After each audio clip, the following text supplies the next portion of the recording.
You mentioned like YC. This is most like fascinating and The experience for us was pretty crazy. Like it was like so typical acceptance comes like what is the way, sir? Because this is the biggest problem with all the founders are facing at the early stage. What is the impact in scientific startup, like making content on your startup, on your ideas? Which platform founds like there is a potential consumers, like where you can convert that numbers of views into your sales? Someone other who is a CEO, who will be CEO for your He company. is an MBA graduate. yeah, yeah. So when I was back in India, people used to say like, "What the fuck are you doing? Like why the fuck are you trying this?" And here in SF, like, yeah, like that's Welcome to the first episode of our YC Founded Founder series, and thank you so much for giving your time. And we are so honored to host you both of you here. And I hope this conversation will have a deep impact on our viewers, on our founders audience, and builder audience, both of you. yeah. So I'm Dhenenjay. He's Atharva. Before getting deep dive into your journey, like sir, I want to know about both of you, like what really Axion Orbital does, and how people who is from non-background, like they are not from the space background, they don't know about satellites, how they will understand what is the impact of the Axion Orbital. We just started this company, Axion Orbital. So we basically, instead of sending optical satellites into space, what we do is we use existing radar satellites, and then we generate optical satellite imagery from radar. So why are we doing this? Like the reason for this is like at any point of time on Earth, almost 70% of the Earth is covered with clouds. So all these optical sensors, which are in space or optical satellites, they don't work because they use sunlight, and sunlight cannot go through clouds. And second thing is, during night, there is no sunlight as well. So these sensors are typically useless almost 70% of their life cycle. We realized that this is a problem, and what everyone else like NASA, Planet Labs, Maxar were doing is they're essentially building more and more satellites, like constellation of satellites, to increase the probability of getting a cloud-free image. But we thought like instead of having a probabilistic approach, let's have a deterministic approach. And we thought, okay, let's work on a software solution instead of a hardware solution, which everyone else is doing. So we started building these kind of models that take in radar and they generate optical data because radar works 24/7. It's an active sensor, so it works during night as well. It uses microwaves, and microwaves go through clouds and extreme weather. So yeah, TLDR, we enable satellites to see through clouds during night and basically 24/7. Sir, like I want to know, like sir, who came across like this problem first? Like both of you, sir, like being a co-founder, I think. Like who was the one who got to know like this problem should be solved? Like this is the loop in this industry. I would say so. So I've worked at ISRO for a while. I interned there. After that, I had my own startup where I was using satellite imagery for to generate alpha for commodity traders. And there, I figured that whenever there were clouds, I had zero observation, zero. Like there is no alternative way to see through clouds except using radar, and that's very hard to interpret for commercial purpose. Defense has been using radar for decades right now, but they still struggle. So there's no alternative at all, like seeing through clouds. And during night, like you cannot imagine having a uh, really good clear image during night because there's no light. So yeah, those are the problems that we were struggling with. Um, it has huge, I would say, value in the defense sector because there you need to watch over your assets 24/7. It can provide huge value to hedge funds because they need to monitor their assets like oil rigs, oil wells, shipping containers 24/7. So I just realized that there was no way, and the physics was the only obstruction, and no one wanted to fight that. Oh, okay, sir. Oh, okay, sir. Like one thing I found fascinating, sir, like is this idea that Earth is effectively invisible lots of time.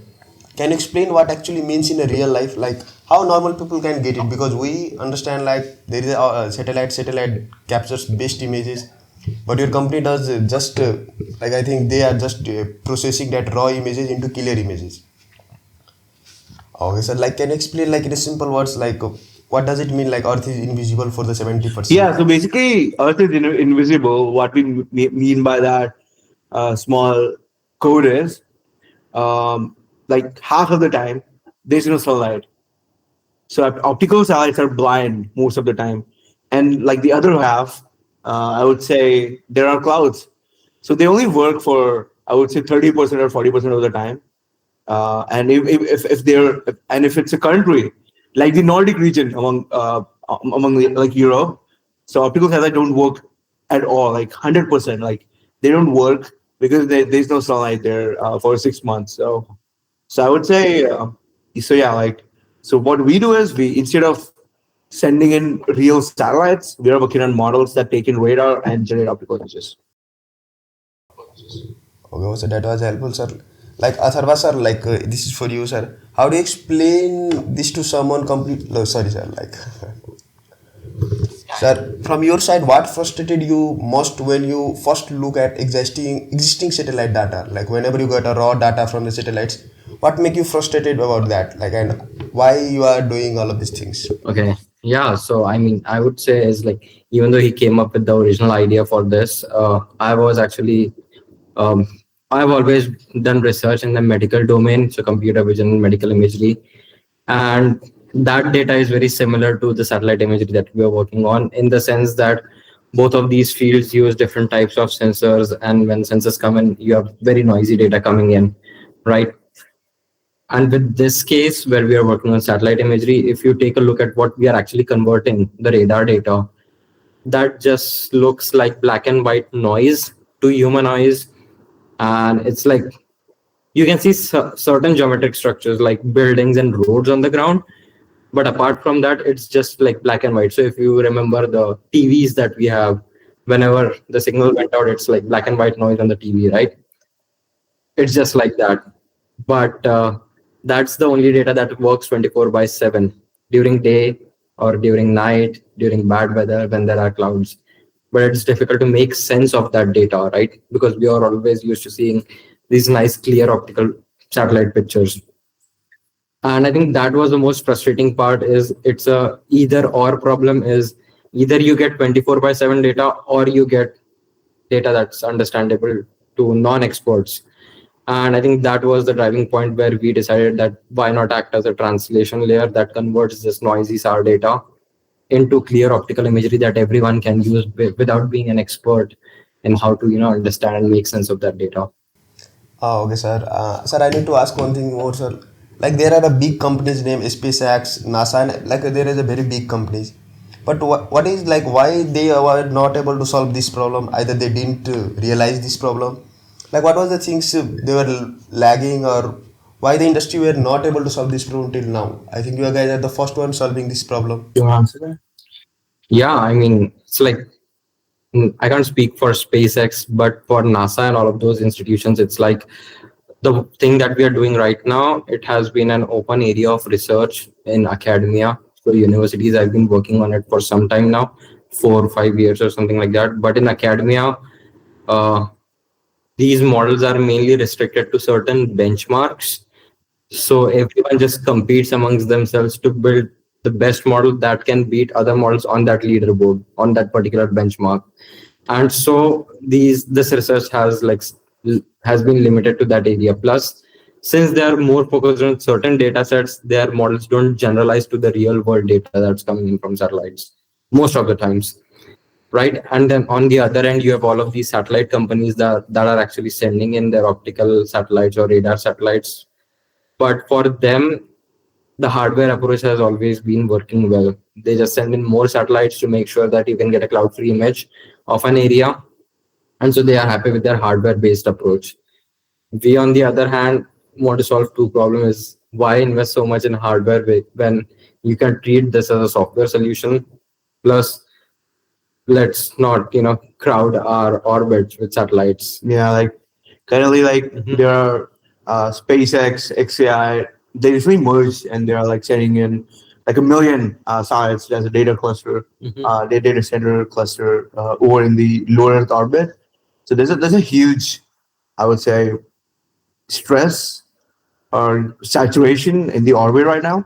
So like this this this solution that NASA, SpaceX, other kinds of agencies like ESA, IBM is using wouldn't be reliable anymore. This because yeah, that's just a probabilistic approach. Like and yeah, like and that's like we calculated that approach is going to fail more in the upcoming future due to climate change. Climate change makes the prediction of clouds even more uncertain. So yeah, that approach is bound to fail. Like sir, one day there is just a technical questions like what was the hardest technical or non-technical challenge you faced like in these early days, like recent days? Some. Yeah, so technical. Yeah, so this problem. So a lot of folks have tried to build solid optical models like NASA, ESA, IBM, even AI2, LNAI, those kind of labs. But no one was able to generate commercially acceptable images because if you hallucinate images, like if you hallucinate one more car or one more building, it's basically very a huge threat to any kind of applications, either it's hedge fund or any kind of defense application. So yeah, I would say we actually applied to YC and we had a very bad model. We applied to YC. We got rejected though for the same batch. We got rejected. We were told that our models suck, and we were like a research lab than a startup. Then we built a new model during weekend. Yeah, you can just continue.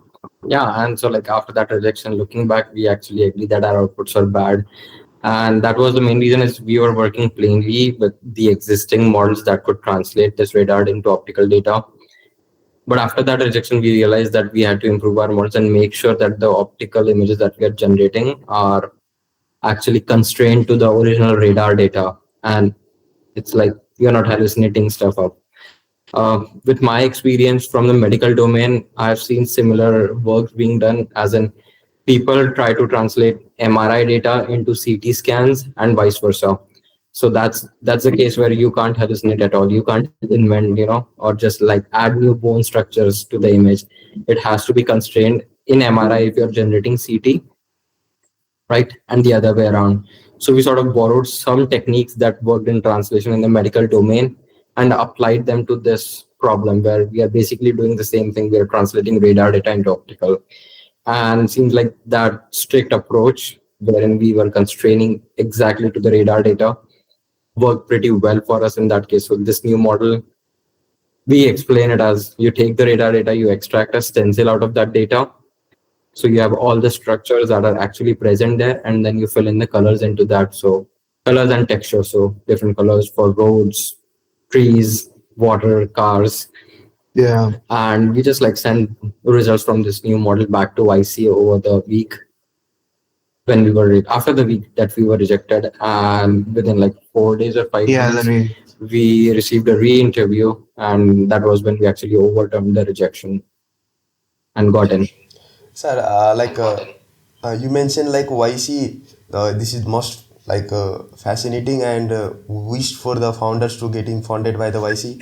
Sir, can you tell me like how did you get funded by, like what is the procedure and what is the way for any startups, like whoever is building Yeah. any startups, for all the founders, how can they get to the YC and what will the procedure? Yeah, like we just told you, like the experience for us was pretty crazy. Like it was like so typical acceptance comes in like 10 minutes.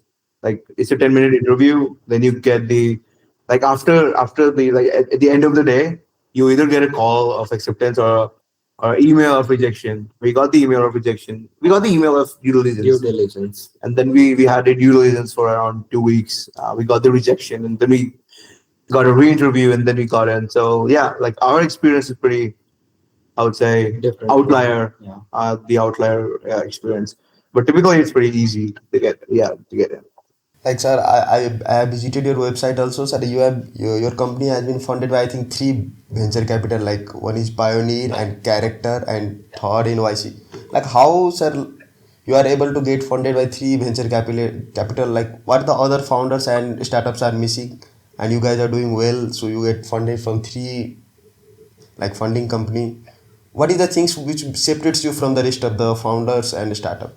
I would say we actually never pitched to these funds. Like it was like They, I don't know, we were doing our work, yeah, posting about it online, and maybe through word of mouth. They yeah, actually, yeah, for YC, we did know some people. So when we were like preparing for YC, mock interviews. Yeah. yeah. So Pioneer Fund took our mock interviews. What I see. So anyone who gets a interview call, you can just go to Pioneer Fund's website, apply for mock interviews. They take your mock interviews. We got the mock interviews done, and on our day of IC acceptance, they just asked to invest more, and we accepted because yeah, typically our partner from Pioneer was someone who operates $1 billion satellite constellation. So yeah, they're called Astranus. So yeah, so that was the thing with Pioneer. Character were actually our first investors before YC. Like they put in the check way back in July 2025. So at that time I was back in India. Like they put in like like a decent check to like resolve my visa issues and stuff, and they enabled me to come to the states.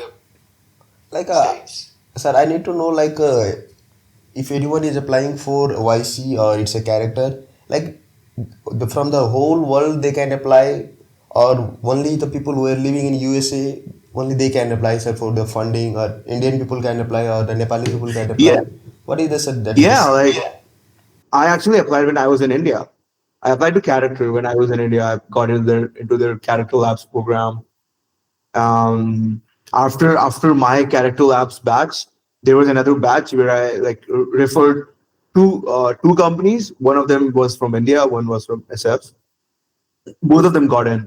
So I would say there's no geographical limitation of applying to either character or YC, because even a couple of YC Indian YC startups as well, like Samora AI in our batch, Samora, maybe Ramen, or like yeah, Yeah, those kind of Ramin. companies. Yeah. Okay, okay, sir. Sir, it's a like a it's a question for the like many people. There is in many startups there are two co-founders. Like, did you like ever happen like you guys got disagreements on any decisions, and how did you work through them? Like, how did you tackles them? Because it's the biggest problem right now in the startup industry. Like, in most of the co-founder they got disagreements on each other decision after a while. Do you think like this is happening in your own company, or like how did our normal founders can tackles with them? I would say, for us, we like. I think having a difference of opinion is like it happens to every single person. Like yeah, like two people cannot think on the same way. But what we do is like we share our opinions in a raw manner. Like we don't sugarcoat it and stuff. And both of us we like think in a very different POV. Like Atharva tries to think in my POV, why did I say that stuff, and I try to think in Atharva's POV.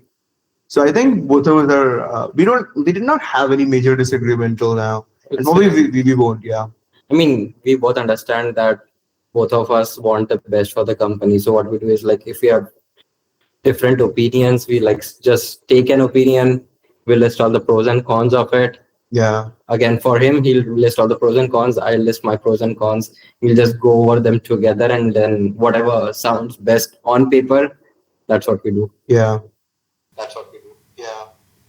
Okay, okay, sir. Just tell me like what the changes comes after getting funded by YC, and what is the impact of YC in your business? Like how your startup is doing great, or it's a huge impact. Either it's a normal impact. What is it, sir? I would say yeah, like you got a lot of you get a lot of eyes on you, a lot of fun scout for you, customers. You have some outreach in customers, you have some reach in social media. But I think getting into IC also puts pressure on you to scale, pressure to scale. Yeah. I think one reason is that because at your batch, you're working with so many ambitious and driven people that you sort of, start thinking of everyone around you as being super ambitious. So you just like strive to work as hard as everyone else, or even slightly more than that. So Yeah, like everyone is. Uh, it yeah, just like pushes you to do a lot more in 3 months than otherwise. yeah. It's like Ivy League for accelerators. Yeah. Like you have the. I would say yeah. Everyone is from maybe a very good college or a very good background, like jobs and stuff like SpaceX folks, MIT, Howard, those kind of folks. Stanford. Yeah. So yeah, like probably the most talent dense environment that I've ever been to, and that pushes you to work harder. So Sir, I got curious to know one thing. Like, sir, whenever any startup got funded by YC, is that like they have to work in the same room, either in the same building, either they can work separately, either they will have some specific time meetings. Like there, every YC founder has to meet. What is the scenes like? Is that really happening, or is just a myth? I would say that's a myth because every single YC startup they just work from their apartment or they're working or from their office, their working environments. They yes, like we meet quite a lot, like almost 2 or 3 times a week. But I mean, there's no restriction on where you have to work from. yeah, It's there's like no you're restriction. free to work from wherever you're Anywhere, comfortable. even from the IC office, you can just go there, hang out. Uh, yeah, yeah, But yeah, we usually prefer to work from our home. home. Oh, okay, sir. Sir, if Axion Orbital succeeds at scales, what change in the world that excites you the most? Like, what will be the huge impact on this whole world that really motivates you to work at Axion Orbital? I would say like we want to replace real optical satellites in space. Like that's our vision. Like so yeah, like it's crazy that we want to replace something that's hardware with software. Um, so I would say, yeah, that's our dream too. And second is, yeah, to build a digital twin of the Earth. We are not just working on Sardo optical models, but we are working on Earth observation models, generalized models as well. And eventually, we want to build the most accurate digital twin of the Earth. So we can just experiment on that twin for different use cases. If that works, then we can replicate that into the real Earth. Yep. Yeah. So that helps with your disaster response, climate monitoring, all the climate-based research, basically. Disaster response. Those guys. Sir, do you think like when your impact will be on the like for you when you will start working with different company, different big companies, after that you think like your company impact will control on disaster management or something like that? It can be like even a 1% also. Yeah, like we are working with a disaster response company right now for wildfires. They monitor wildfires. They monitor typhoons, different kind of extreme weather conditions. So yeah, we do help in those kind of monitoring purposes as well. And actually, we're releasing a new model just for that in a couple of weeks. That's going to be the most accurate weather prediction, actually state of the art prediction. Like yeah, we'll just release that and you can just see that Yeah. in a couple of weeks. Yeah. Yeah. So we are basically we are basically a scientific startup. You can say Open AI for we are we are you can say we are open AI for space or Earth observation. Okay, sir. This line was good, sir. Open for the space. But sir, I want to know like what makes you like what passionates you to work like day and night. I think now being a startup founder, you have to work probably 15 hours, 16 hours. What is the hours? I don't know. But what makes you motivate that other startup founders could also motivate from your journey or motivate from your work? I would say when you love uh, working on the problem statements like you're passionate about, then you won't notice the times going into it. Like we just wake up, we work, and then we just sleep. Like we don't even like get the purpose that we are even working. We just keep uh, training our models. We just keep doing sales, talking to our customers, building better models. So yeah, like people are researchers. So we love doing research. Like And like I think for researchers, starting a company is the best thing to do because then you are not limited by grants coming to your university from the government, or you're not limited by funding. You can just build something. If that brings some business value, you can just do the research, um, having a limited resource that you use. I think in my case, we feel that if you keep your eyes on the final goal or the aim that you have, it gets a lot more easier to just do that work every single day Mhm. because you're still focused on your goal. Yeah. Sir, like if can I know, sir, like what is the final goal? Like what which makes you motivate to work like this? I would say in the short term, it's replacing the optical satellites. In the long term, it's building the open AI for Earth observation. Yeah, like building a digital twin of the Earth where anyone can experiment different kind of methods. Yeah. Sir, I was doing research, like why, like I found like most of the startup founder, like it's now a $1 billion company. They're all founders are researchers. Like they been a researchers, then they came into the startup world, and they are doing pretty good. And their startup is also valuated at the billions of dollars. Why this happened? Like a boy who is curious at 21 age to building a startup, but at the same time a man who just completed their research at 25, 26, and they build something creative and great, impactful for this world. Why this happens, sir? What is the things a 20 years boy is lagging than a man who has completed their own research?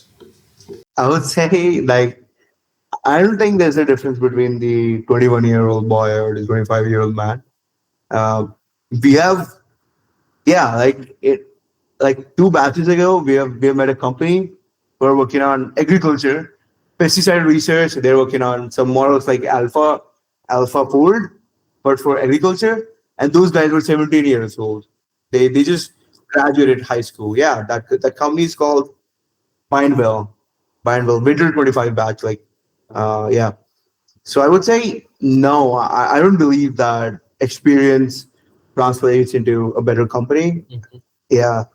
I think, according to me, it's more about exposure. So your age really doesn't matter. If you're 17 years old and you have had that exposure to the world, as in you've talked to people and you've found out a particular problem, or even high school kids can be researchers, right? They can still be research assistants or interns at a lab, and that's when they are actually working on a very impactful problem. It's like, well, they've done their job. They've learned what the problem was when they were 17, so they can now open that startup too. Similar for a 30-year person. So maybe they were 30 years old, they've worked in several companies, have had a successful career, and now they've realized what the problem was when they've been in the industry. And that's when they decide to, go out and, solve that problem themselves. So it's more about exposure. Sir, like according to your answer, it's been like whenever you realize we need to solve this problem, that is the moment you became a Yep. founder. Yeah, I think that's a good way. Sir, like tell me, like you are working with different companies, big companies. Sir, what is the way to get into touch with them? Like, how did you approach them, and how did you make them as your client? How did you sell your services, like whatever you are building?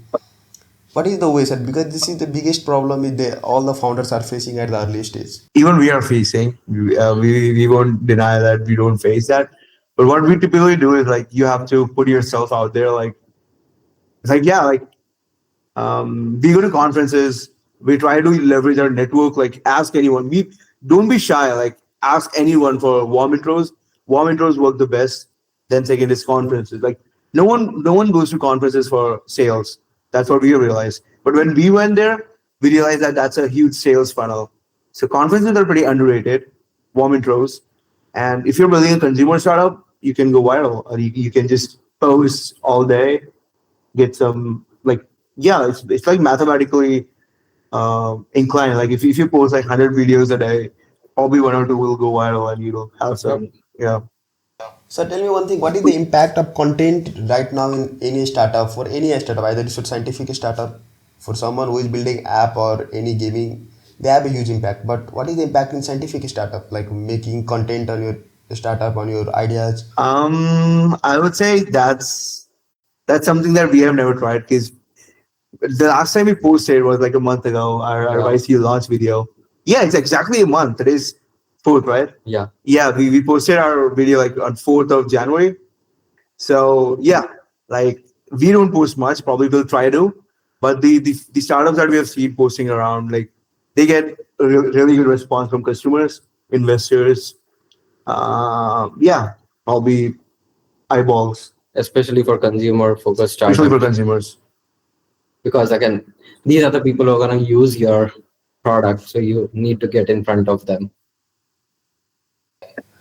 And sir, if content has an impact on startup, then tell me, sir, like which platform founds like there is a potential consumers, like where you can convert that numbers of views into your sales, into your customers. Like it's a LinkedIn, it's a Twitter, whether it's Instagram, it's I would YouTube. say if you're a consumer startup, then you can run meta ads on Instagram, Facebook. X is probably a good way to go. But if you're an enterprise startup, probably LinkedIn. Yep. If you're an enterprise B2B startup, do LinkedIn. If you're doing consumer or D2C, go for Instagram, X, and those kind of strategies. So there is a startup, a company XYZ, and they are selling AI solutions for the businesses, for the different businesses. Either it's a founding startup, either it's a enterprises anyway. So what will the best way for that company to get their sales, to get that client, especially because it's a B2B business, it's not a consumer based business. Then either they should be in the content creation, either they should approach a cold mails, a warm intro, anything. What will work I would best? say content creation is not a proxy for not like outbound. Content creation is not a proxy of outbound. You have to do outbound even if you're not doing content. Like we do outbound a lot. So everyone has to do outbound. So yeah, I think you need to do both. I think yeah, doing both is the best case scenario because we regret not posting as well. We were gonna start pretty soon though. So yeah, I think they should do everything that's possible, not just focus on either doing cold emailing with Apollo or just posting on X. You need to do both. You just have to do sir like one things, like either you are doing content and content, either you are No, posting. no, no I think you need to do both for sure. Yeah, even you can maybe not do content, but doing outbound is yeah. Very Without important. outbound, you cannot. Even if you're a consumer startup, outbound is yeah. Like so tell me like what's one decision in your product you take at an early stage, like at the very early stage of your startup, and now you are feeling that was the best decision of my startup before building. Pivoting to Sardo Optical. Yeah. Yeah, we were earlier building cursor for GIS, like for GIS folks to analyze our data. It was working decent as well. We had thousands of users. We had an enterprise contract, but we realized the market was pretty small. So we shifted to this new problem of Earth observation models. And yeah, I think that was the best decision for our company. And sir, like, tell me, how did you divide the decision between two of them when you stakes are high, like when your stakes are high? We don't actually divide any decision. Like, Yeah. When the stakes are high, we usually come to the same yeah, final decision at the yeah, same time. So yeah, that's never we don't been a divide problem. anything. Yeah. And sir, like the more like a little bit curious questions. What one thing you have learned about trust by building this company together? Like, what was the role of trust while you guys are building this whole startup? You want to answer that question? I trust. I'm not sure. Can you just repeat that question again? Yeah. Like, what was the role of the trust between you guys while you guys are founding this startup? Yeah, I think trust matters a lot because Atharva dropped out of his PhD in fourth year. So yeah, he trusted the startup. He trusted me, and he I took this step. Uh, I think probably trust is the most important thing because you, as a team, you can't go anywhere. Not only in startups or like anywhere, sports Esports. industry, startups. You, if the team doesn't like trust everyone else in the team, it's like you are never gonna go anywhere. Yeah. So I think that's probably the most important thing. So what would you failure actually look like for you? Honestly, like whatever the thing, what things will happen, then you will consider that moment it was a failure of my company, either our founders' failure. I Failures? Yeah.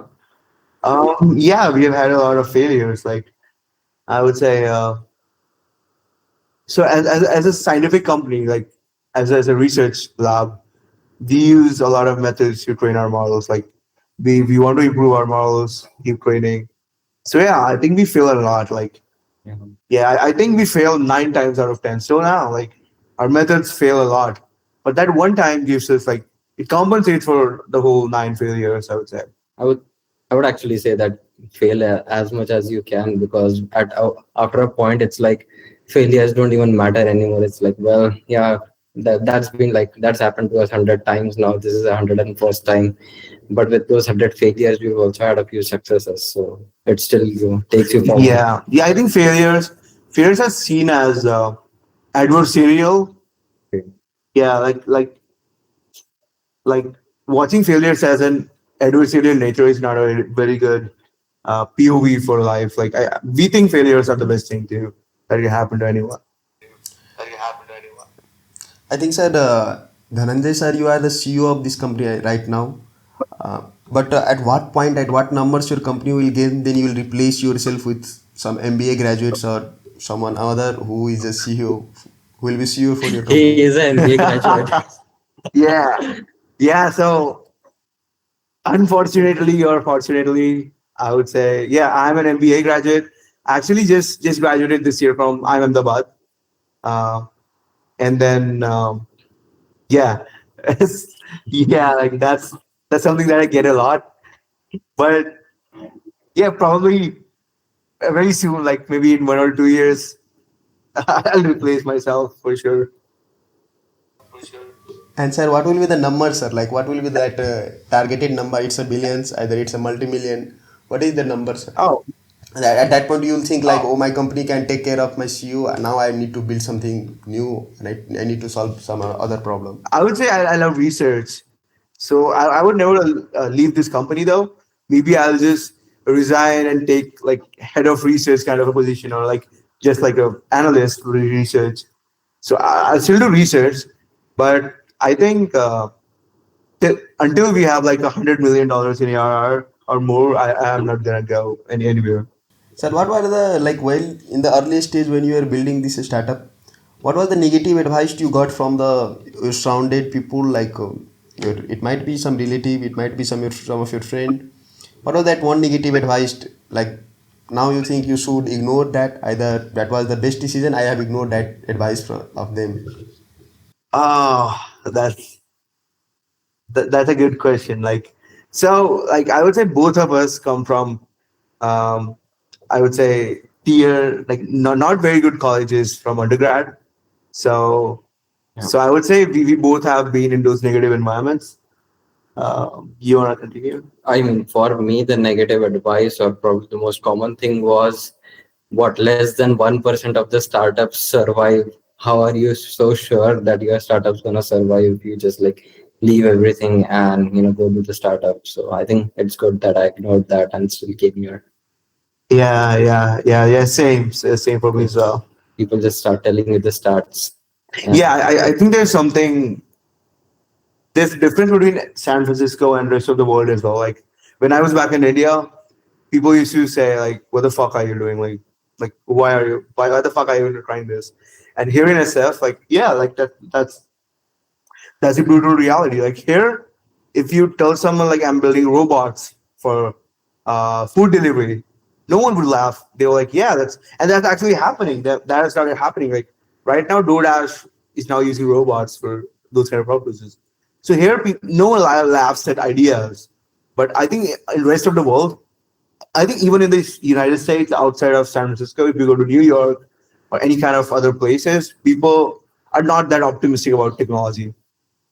And sir, like I am also graduating from this year. I will graduate from like NIT Rourkela. What is the impact of the colleges while you are building? Like since when I was in 12th class, it was there like everyone was saying like the college will have a great impact. in your career where you will go. But by seeing you guys, I don't find like college have any impact. You are saying we're not from good colleges, but you are building something totally unexpected, and it's not like also say that someone go and copy also. If you will give the ideas of your startups also. So what was the impact of your colleges while you are building? Either they have no impact or something I like would that. say they are not from bad colleges. It's like, yeah, our undergrad was not tier one, but like I think our postgraduates were compensated for our undergrads. So the thing is that like you can always turn around whatever you're doing, and for colleges, I think it matters a lot. Like because and yeah, I think getting into an Ivy League is sort of like a proxy for success or hardworking because only a very few percentage of folks get into these premier colleges. So yeah, VCs or anyone like will will use that as a filter for or a proxy for hard work or Correct. being smart. So I would say that matters a lot. Like colleges matters a lot. Yeah. I mean, One of my friend is planning to go. Sorry, when I sir. was saying that good colleges can give you a Head bit of head start. start compared to your peers, but it's like if you're not from a very well-known college, you can still make up for that by just Just getting out. working very hard and yeah, maybe publish research. Because in yeah, I think publishing research. So when you're publishing at very good conferences like ICLR, CVPR, ECCV, ICCV, those folks don't know which college you're from. So if your manuscript or if your papers are really good, they will get published. And those you can consider like that can maybe work as a proxy for not going to a good college. And sir, like I have a one curious question. It's a like a personal question. Sir, one of my friend is planning to go for the USA for the masters, like after graduating from the NITs, and he's like he's curious about doing a startup and all of these things on being in entrepreneurship. So that USA will be the best. Like he really needs it. Either he can do from by sitting in India, by being in Nepal. Is that possible? Like what will be the changes will come, and what will be the problem he will suffer while he will be building Yeah, some yeah, startup. India has huge capital now. Like a lot of VCs have come up. Like, and there are folks who invest in student startup. One is actually my alum Abhishek, who's running this fund called Grad Capital. So there are Grad Capital, there are Campus Fund by Richa. There is now another accelerator by Together Fund. So right now in India, like there's a lot of opportunities. You can build a lot of stuff there. So yeah, like you can build from anywhere. You just need to be comfortable. But you need to visit SF once. You need to visit San Francisco once in your life. That's what I'd say. And sir, now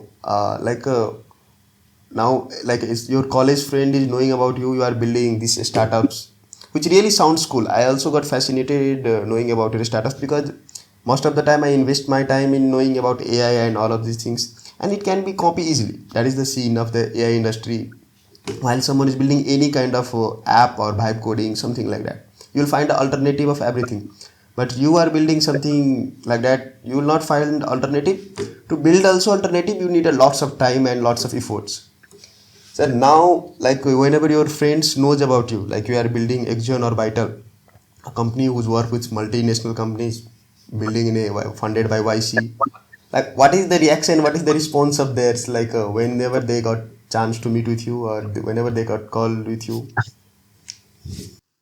Um, Sadly, I haven't met any friend yet after getting to IC. Same.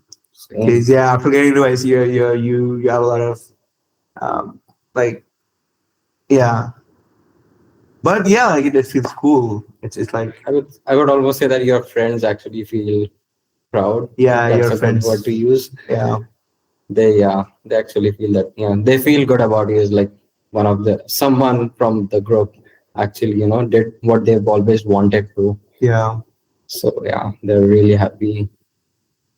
They'll probably tease you a bit sometimes, yeah, call you bade log, but that's it. It's all fun and games, and they are really happy for you yeah, most of the times. yeah. And sir, like I would like to the last questions are like what one advice both of you will give for the new founders, new startup owner, they are building, and what things they should ignore, and what the things they should always hold, and what what is the most important part of your jobs which really boost you to continue your dreams and all of these startups ideas. I think one major fuck up that most founders do is they pursue trends.